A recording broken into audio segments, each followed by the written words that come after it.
Eu nasci na cidade de São Paulo, em 14 de março de 1946.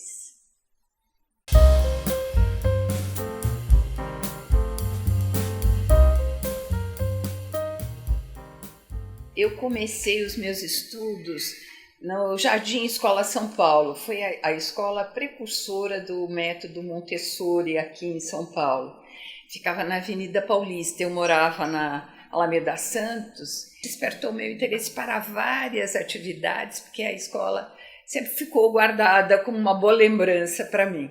Depois eu fiz todos os meus estudos na sequência, porque a escola não tinha continuidade de todas as etapas. Eu fui para o Colégio Dante Alighieri, que também foi muito bom, um período de muito estudo, de grandes companheiros, enfim, também ficou muito marcado. E depois, direto, fui para a PUC, a Pontifícia Universidade Católica de São Paulo.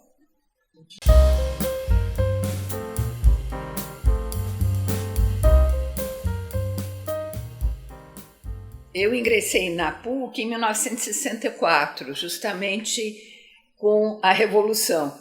E tanto é que nós ingressamos e logo tivemos um período de afastamento por conta da Revolução. E eu aí saí em 1968, então foi um período bastante agitado politicamente.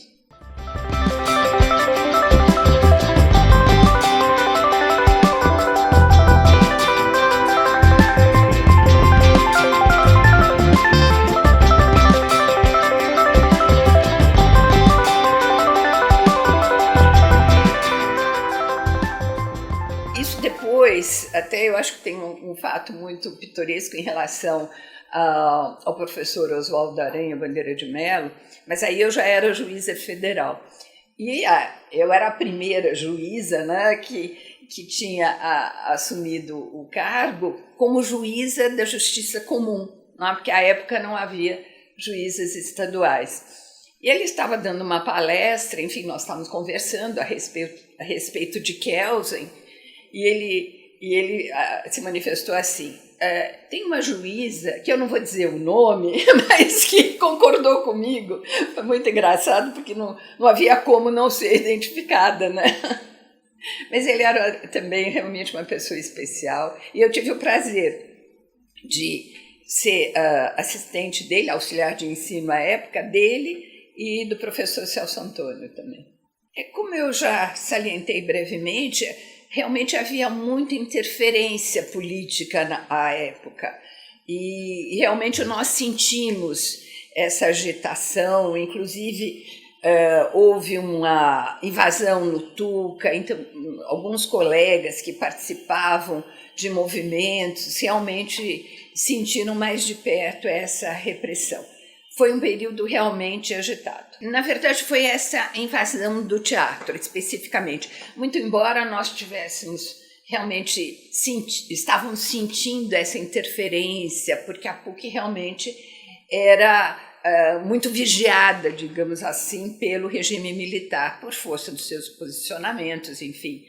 E era uma situação conturbada, não só aqui no país, mas também nós tivemos a Revolução Estudantil em 1968, que teve os seus reflexos na vida acadêmica da PUC. Então, desde 64 até 68, quando foi o último ano em que eu tinha a vida acadêmica na PUC, realmente foi um período mais conturbado.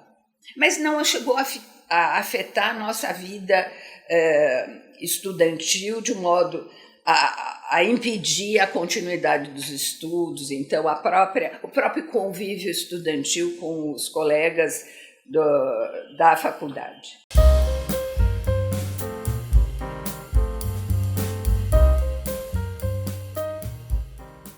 Eu ingressei no departamento fiscal.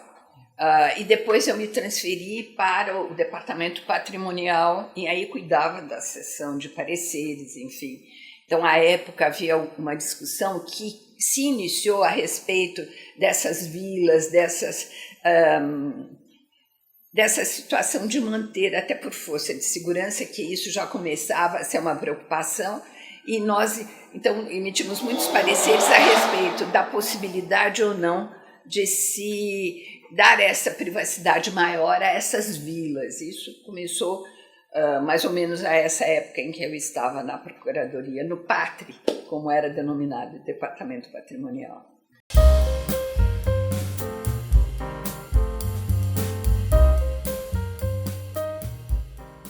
Eu ingressei no Departamento Fiscal e depois me transferi para o Departamento Patrimonial, onde eu encontrei o Jorge Scartesini, que acabou sendo depois meu marido.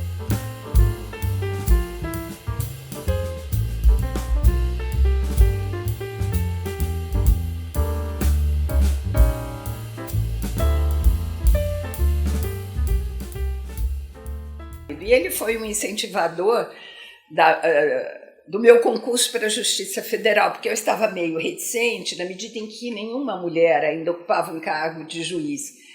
E ele me sinalizou que havia uma juíza no Rio de Janeiro, daquela época em que eles foram nomeados, porque os primeiros juízes federais foram nomeados diretamente pelo presidente da República. A partir de então começaram os concursos. Ele fez o primeiro concurso e aí eu fiz o segundo concurso. E nesse concurso, então, passaram duas mulheres, a Tânia Heine, no Rio de Janeiro, e eu aqui em São Paulo.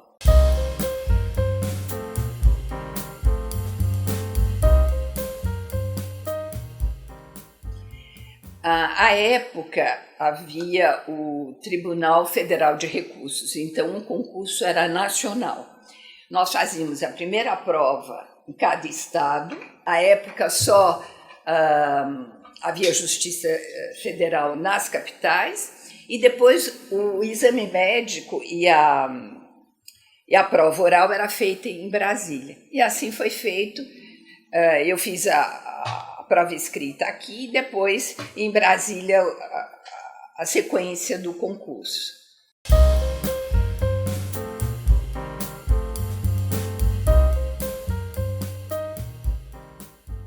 E essa convivência com os jurisdicionados teve algumas histórias engraçadas, porque, evidentemente, o juiz não recebe o próprio interessado à parte, fez sempre as razões, as alegações por meio do advogado. E a secretaria aí vem me trazer a notícia de uma senhora, uma idosa, que insistia em falar com o juiz. E eles relataram, olha, ela vem praticamente toda semana, mais de uma vez por semana, será que a senhora não poderia recebê-la? Falei, tá bom, eu vou abrir essa exceção, eu vou recebê-la, vou explicar do que se trata o processo. E assim foi feito. Ela veio, conversou comigo, e eu expliquei detalhadamente. Aí ela saiu, eu falei, bom, acho que resolvemos o problema. Ela chegou na secretaria e falou, a mocinha é muito boazinha, mas ainda eu quero falar com o juiz. Então, realmente, não adiantou nada.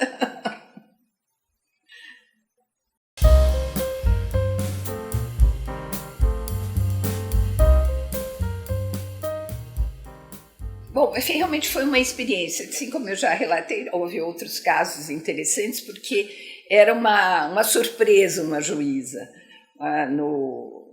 na magistratura, porque só depois de algum tempo, aí eu não sei exatamente quanto tempo na magistratura estadual, as mulheres passaram também a ocupar o cargo. Mas, enfim, então esse começou um movimento assim, mais acanhado a respeito dessa possibilidade das mulheres ocuparem vários cargos, e aí especificamente o cargo de juíza. Houve alguns processos emblemáticos que realmente, como pessoa e como profissional, marcaram muito. Um deles foi o caso dos Diários Associados, que por força de uma cautelar proposta pelo INSS, acabou atraindo vários processos dos funcionários dos Diários Associados e que nós pudemos, de alguma forma, ajudar. E outro processo que sempre me deu muita alegria e eu realmente me senti muito gratificada foi o processo relativo ao atual Parque do Povo, porque era uma região em que a área pertencia à Caixa Econômica Federal e ao INSS. E supostamente ali ia ser criado um centro de encontros ou até mesmo um shopping. E, à época, a procuradora a doutora Cleide Previtali Kais entrou com uma medida pela Procuradoria a fim de evitar que isso ocorresse. E nós deferimos o pedido dela e com esse, e depois todos os desdobramentos, porque evidentemente nós não continuamos a seguir, porque houve recursos, mas nós conseguimos pelo menos obstar, e a cidade de São Paulo tem esse belo lugar em que as pessoas podem partilhar do verde tão necessário à nossa capital, né? Então esse processo realmente eu tenho um carinho especial porque nós pudemos de alguma forma trazer esse benefício para a cidade.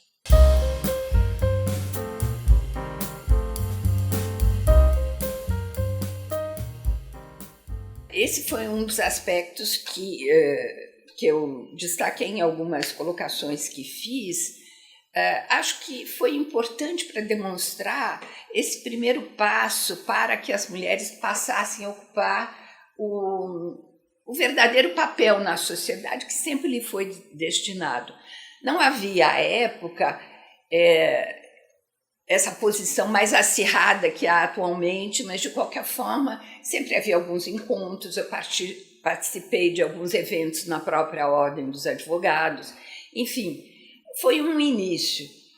Não posso dizer que eu senti alguma resistência explícita, certamente havia talvez uma posição mais velada, quem sabe, um estranhamento, será que a mulher vai ter condições de realmente assumir esse papel, de exercer a magistratura, enfim.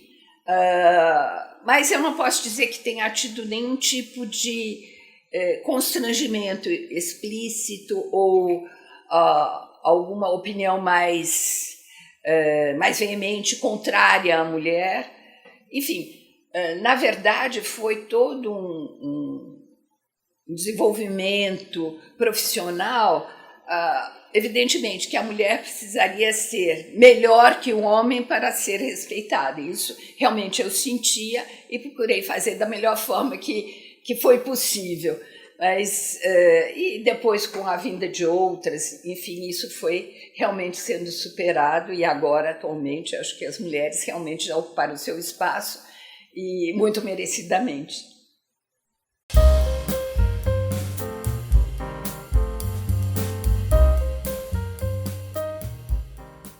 Nós éramos 4 mulheres.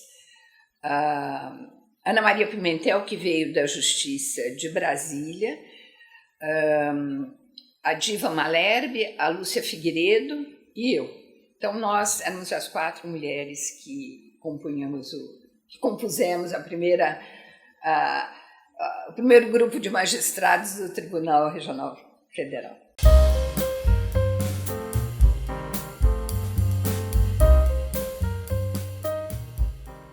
Foi um pedido até do juiz Caio Barreto, que seria, na sequência, o juiz que assumiria a justiça eleitoral.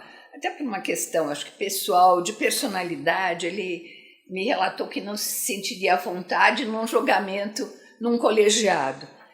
E mal sabia ele que é uma experiência muito gratificante e realmente muito rica você ouvir a opinião dos outros juízes para sair daí um julgamento de um colegiado. Por força disso, eu não assumia a suplência no TRE e assumi diretamente a titularidade como juíza eleitoral. E aqui merece um registro. Foi um tribunal que me proporcionou uma riqueza muito grande, não só profissional, mas pessoal, porque os servidores sempre foram muito gentis, os colegas sempre muito generosos, enfim, foi uma experiência única que eu guardo de uma forma muito especial. No Tribunal Eleitoral, quem primeiro assumiu, até por força realmente da antiguidade, foi meu cunhado, Cid Flacker Scartesini. Depois foi o Jorge, o meu marido, Jorge Tadeu Flacker Scartesini. E na sequência eu fui realmente por força dessa sequência de antiguidade na Justiça Federal, que é observada estritamente. Aliás, até uma parte, houve um processo na Justiça Federal de um advogado que tinha sido suspenso da OAB e ele ingressou com mandado de segurança contra esse ato que tinha sido emanado pela Ordem dos Advogados do Brasil. E aí uma das observações que ele fez é que havia muito Scartesini à época na Justiça Federal.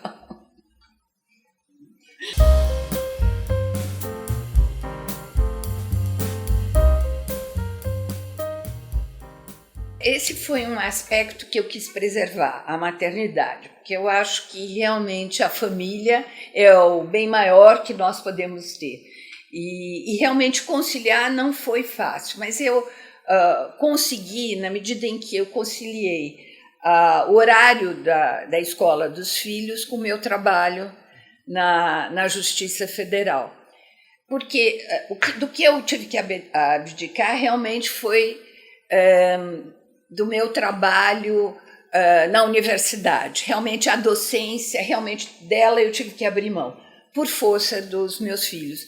E não o fiz com nenhuma tristeza, porque aquele momento era muito importante a presença da mãe, porque realmente nós nos casamos, o Jorge e eu, ambos juízes, então eu tive os filhos enquanto juíza federal. Eu realmente pude fazê-lo com a ajuda efetiva de todos os meus familiares para poder fazer essa conciliação, porque à época não havia todos esses meios que pudessem auxiliar a mulher. Mas consegui, felizmente, e na verdade eu procurava conciliar horários e até como eles continuaram estudando no Dante Alighieri, era uma escola muito próxima da Justiça Federal, então eles vinham e esperavam o término do meu trabalho na Justiça que pudéssemos irmos todos voltar para casa.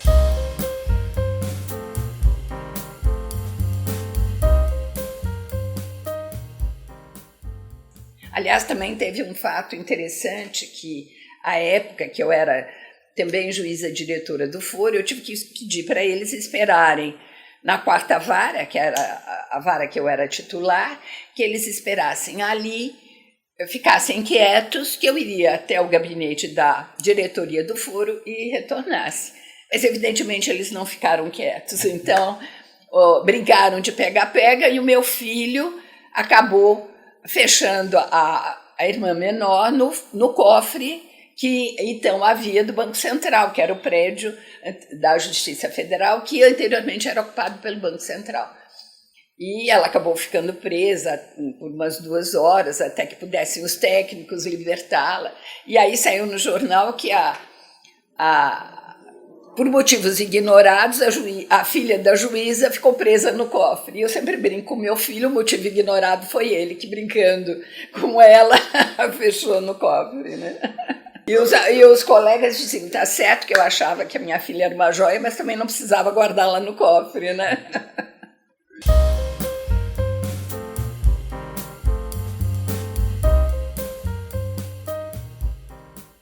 Como juíza federal na Paulista e depois no tribunal, lá no Largo São Francisco, que era o prédio que então foi destinado para o tribunal originariamente. Depois que ele veio, quando o Jorge era presidente do Tribunal Regional, ele conseguiu um prédio na Avenida Paulista, que é onde a Justiça, onde o tribunal está até hoje.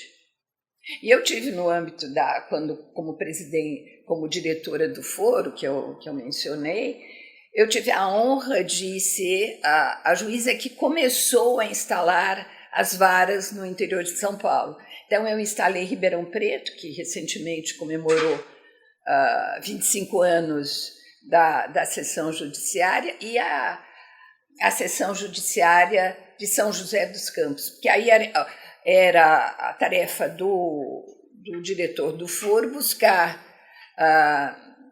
nas cidades um local para a instalação da Justiça Federal, a interiorização da Justiça Federal nos estados. Então, começou a época que eu era diretora do foro.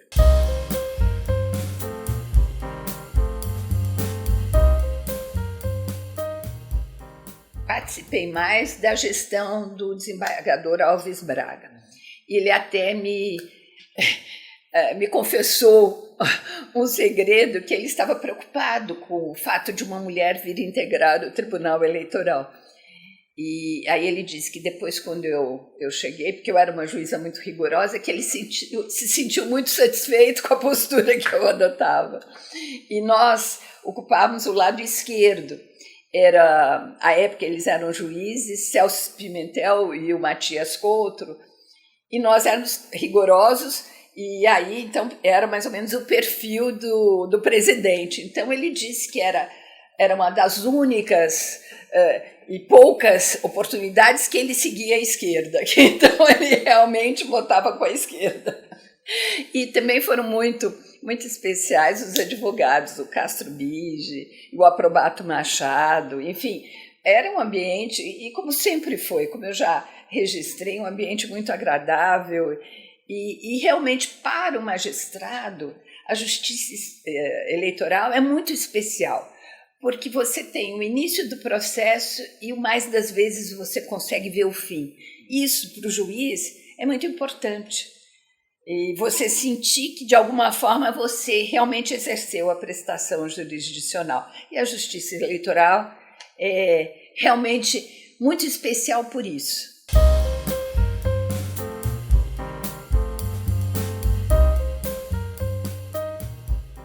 O Tito Costa, evidentemente, que realmente o Arnaldo Malheiros e também o Rolo, que era muito participante a essa época. E era um convívio realmente excepcional, tanto dos juízes que formavam o colegiado, como dos advogados que nele trabalhavam, né? E realmente foi muito especial. E há uma particularidade, nesse período do desembargador Alves Braga, ele fez uma exigência que os candidatos deveriam ter um conhecimento mínimo da Constituição. Isso provocou uma série de recursos, uma série de discussões, e nós tivemos uma sessão, então, que foi apelidada, se não me engano, de sessão noturna, porque nós avançamos pela madrugada justamente para julgar todos os recursos que foram interpostos por essa exigência. E, evidentemente, não era nada demais perguntar para alguém que ia representar o povo, ia representar a sociedade, que ele tivesse conhecimentos mínimos do nosso texto maior, que era a Constituição. Então, isso ficou marcado, porque eu me lembro do último processo que eu relatei, eram quase 4 horas da madrugada, enfim, e todos lá, firmes e fortes, para julgar todos os recursos em tempo hábil, né?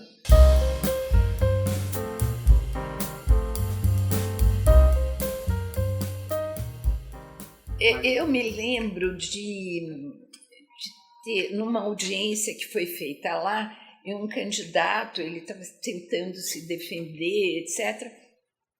Mas o fato é que era uma compra de votos e o pagamento eram 6 fotos que iriam ser dadas ao eleitor em troca do voto. E ele queria, de alguma forma, justificar.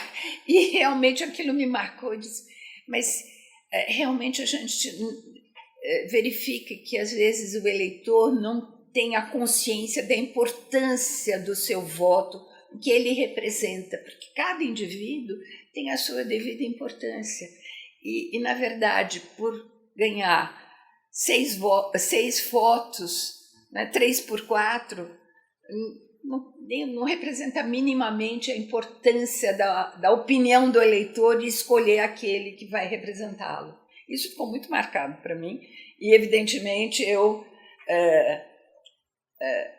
não acolhi a defesa. Aliás, o Bige, quando numa sessão, porque realmente eu condenava condenava a todos. Em um dado processo, eu disse que iria absolver. Ele parou e disse, ela vai absolver? Então, nem vou ler. Porque era tão raro, realmente, porque ele disse, então ele já estava satisfeito, ele ia passar e acompanhar a relatora.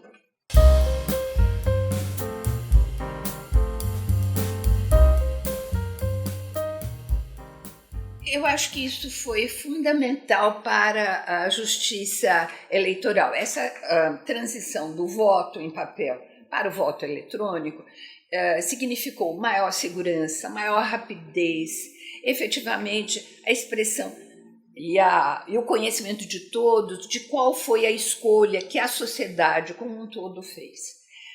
E, evidentemente, todos nós sabemos esses questionamentos que são feitos, mas sem nenhuma razão de ser.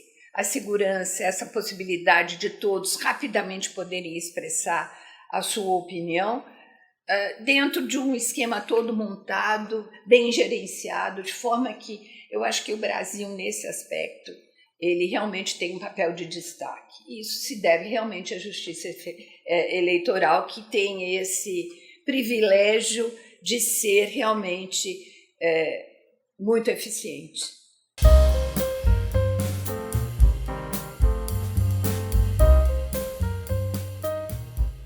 A justiça eleitoral tem, na verdade, um papel primordial, é preponderante para possibilitar o pleno exercício da democracia. Não se pode imaginar uma democracia sem que o povo possa expressar a sua vontade. E uma justiça eleitoral eficiente, como ela efetivamente é, e vem se tornando cada vez mais, ela exerce um papel fundamental na democracia, seja para justamente externar essa vontade, seja para coibir eventuais excessos cometidos, seja pela própria sociedade, seja pelos candidatos, de forma que, em especial a justiça, e aqui eu falo, evidentemente, como paulista e paulistana, efetivamente a justiça de São Paulo, dado a magnitude do colégio eleitoral daqui, ela exerce um papel fundamental. E inserida no todo, realmente é a democracia que queremos, aquela que expressa, que é expressada através do voto, e isso é feito através da competente, da eficiente justiça eleitoral do nosso país.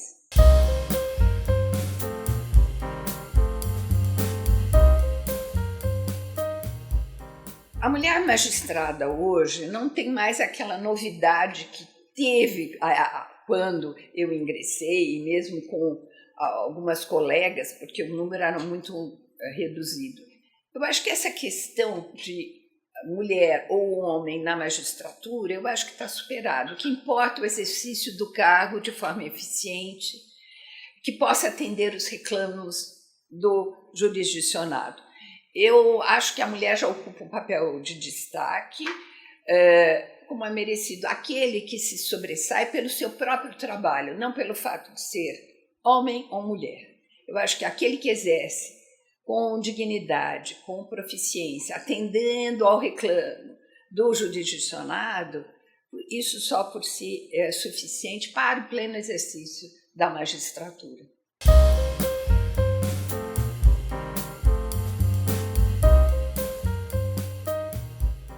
No tocante à vida política no Brasil, eu acho que ela ainda, a participação da mulher é incipiente, ela ainda não tem um papel relevante ou preponderante, ainda a figura masculina é aquela que se sobressai mais. Nós vemos com muita alegria que algumas estão se sobressaindo, quem sabe realmente possam ocupar o seu devido lugar na política, mas ainda acho que há muito a crescer, há muito a ser trabalhado nesse sentido. No âmbito da magistratura, eu acho que é uma plena equiparação entre o homem e a mulher. Na política ainda vejo que é preciso conquistar um espaço maior e melhor.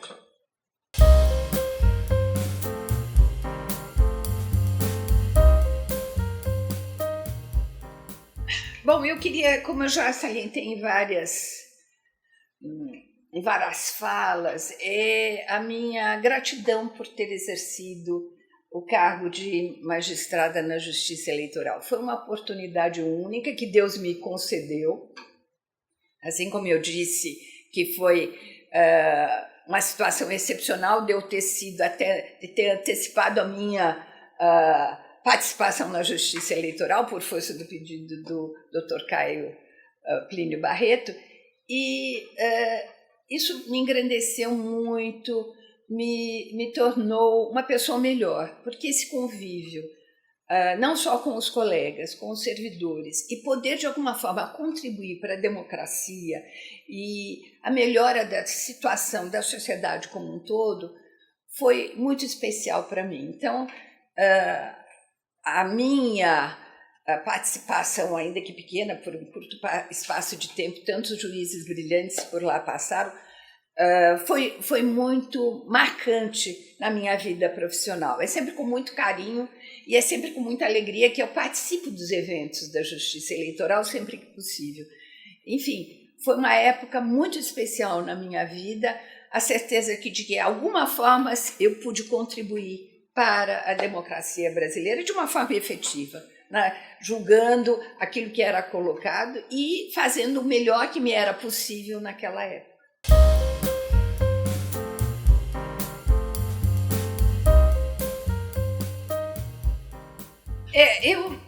Eu optei por sair da magistratura. Ainda mais jovem, eu consegui completar o tempo necessário para me aposentar na Justiça Federal e tentar os desafios de retornar à advocacia.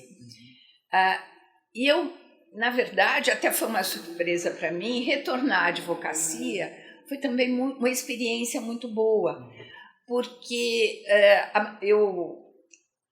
lógico, aproveitei a minha experiência como magistrada e acolhi os conselhos que me davam de não julgar o caso antes de efetivamente examinar com profundidade aquilo que estava sendo submetido, porque evidentemente você tem um modo de enfrentar as questões como magistrado e outro como advogada, porque aí você realmente é parcial. De sorte, mas foi uma surpresa boa, eu pude, então, acrescentar essa experiência como advogada. E o interessante é que, por vezes, os clientes, pelo fato de eu ter sido magistrada, isso numa época mais próxima da minha aposentadoria, sempre perguntavam como é que o processo iria ser julgado. Então, eu tinha que explicar, efetivamente, a minha opinião não ia valer, porque quem iria decidir efetivamente era o juiz, à vista do que constava dos autos. Mas isso era muito questionado por força da minha experiência anterior. Mas eu acho que as duas experiências se juntaram e me trouxeram realmente uma experiência muito valiosa. Senti realmente como advogada a defesa dos direitos dos clientes e como magistrada aí, então, equiparando as duas partes para dar a solução, pelo menos no meu entender, mais justa.